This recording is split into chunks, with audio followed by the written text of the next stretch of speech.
আসতে বলো কিংবা রাজার কথায় চলো এদিক সেদিক বাবার আলে। বেরিয়ে এলো চাঞ্চল্যকর তথ্য।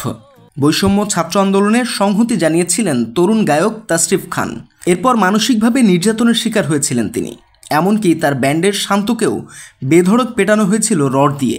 এই ন্যাক্কারজনক ঘটনা ঘটেছিল আওয়ামী লীগ সমর্থিত এক মোটিভেশনাল স্পিকারের ছত্রছায়ায়। সামাজিক মাধ্যমে সেই লোমহর্ষক বিশদ বর্ণনা দিয়েছেন এই অনলাইন ইনফ্লুয়েন্সার তাশরিফ খান।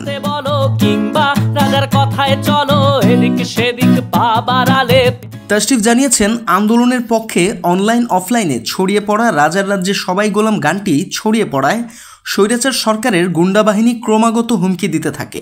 একবার এক সিনিয়র ইনফ্লুয়েন্সার তাকে চাপানের মিথ্যা কথা বলে বাড়ির বাহিরে এনে আইনশৃঙ্খলা বাহিনীর কয়েকজন সদস্যের সামনে মুখোমুখি করালে এরপর শুরু হয় মানসিক নির্যাতন। আইনশৃঙ্খলা বাহিনীর সদস্যরা তাকে তাদের লেখা একটি স্ক্রিপ্ট অনুযায়ী সরকারের পক্ষে একটি ভিডিও বানাতে বলেন। এই কাজের জন্য তাশরিফ খানকে ৩ লক্ষ টাকাও দেওয়া হয়। তখন সিনিয়র এই ইনফ্লুয়েন্সার তাশরিফকে ভয় দেখিয়ে এটি বোঝান যে এই কাজটি করলে তিনি শেখ হাসিনার আস্থাভাজন হবেন, এছাড়াও পাবেন নানান সুবিধা। এমন সময় ড্রামার শান্তর ফোন পান তাশরিফ। অপর প্রান্ত থেকে তিনি জানান ৫-৬ জন পুলিশ ও কয়েকজন সিভিল তাকে রোল দিয়ে মেরেছেন।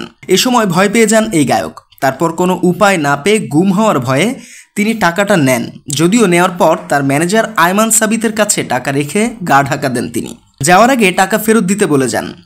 এখন প্রশ্ন আসে, কে সেই ইনফ্লুয়েন্সার? তাশরিফ তার নাম উল্লেখ করেননি, তবে এই গায়কের ঘনিষ্ঠ আব্দুল্লাহ আল ইমরান নামের উদ্যোক্তা ও সামাজিক মাধ্যম বিশেষজ্ঞ এক ফেসবুক পোস্টে জানিয়েছেন, সেই ইনফ্লুয়েন্সার আর কেউ নন বিতর্কিত মোটিভেশনাল স্পিকার সুলাইমান সুখন, যিনি অনৈতিক নানা কাজে যুক্ত থেকে বিভিন্ন অনুষ্ঠানে নীতিবাক্য শোনাতেন। পই পই করে হিসাব রাখতে হবে যে আপনার দুঃসময়ে কে ছিল না। পই পই করে হিসাব রাখবেন, ডায়েরিতে দরকার লাগলে লিখে রাখবেন যে কখন চারানা চেয়েছিলাম একটা সাপোর্ট। আব্দুল্লাহ আল ইমরানের এক পোস্টে উঠে আসে আরেক জনপ্রিয় কন্টেন্ট ক্রিয়েটর তৌহিদ আফ্রিদির নামও, যিনি কয়েকজন ইনফ্লুয়েন্সার নিয়ে স্বৈরাচার সরকারের পক্ষে ক্যাম্পেইনও করেন। এ নিয়ে দফায় দফায় মিটিংও ডাকেন সে সময়। যারা উপস্থিত হননি তাদেরকে হুমকিও দেওয়া হয়। আমাদের বিখ্যাত হারুন কাকার কাছ থেকে আমি 500 টাকা নিয়ে। আন্দোলন চলাকালে ঢাকা মহানগর গোয়েন্দা শাখার সাবেক ডিবি প্রধান হারুনের আপত্তিকর ভিডিও অনলাইনে ছড়িয়ে পড়ে। সেই ভিডিও নেট দুনিয়া থেকে মুছে দেওয়ার দায়িত্ব নেন তৌহিদ আফ্রিদি। এক্ষেত্রে সাহায্য চান আব্দুল্লাহ আল ইমরানের, যদিও এই প্রযুক্তিবিদ রাজি হননি।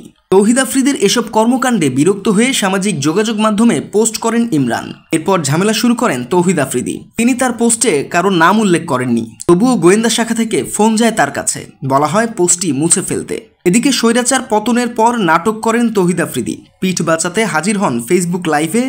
গোপনে ছাত্র আন্দোলনের বিপক্ষে কাজ করলেও এ সময় নাটক করে ভালো মানুষ সাজার চেষ্টা করেন এবং মায়া কান্না করে জানান চাপের কারণে তিনি আন্দোলনে যোগ দিতে পারেননি। এমনকি নেটিজেনদের সহানুভূতি পেতে ফেসবুক ইউটিউব থেকে সরে যাওয়ার ঘোষণাও দেন। এতেও কোনো কাজ হয়নি, বরং তার এমন অভিনয় ধরে ফেলেছেন সাধারণ মানুষ। এখন এই কন্টেন্ট ক্রিয়েটর বাংলার জাতীয় বেঈমান হিসেবে পরিচিত।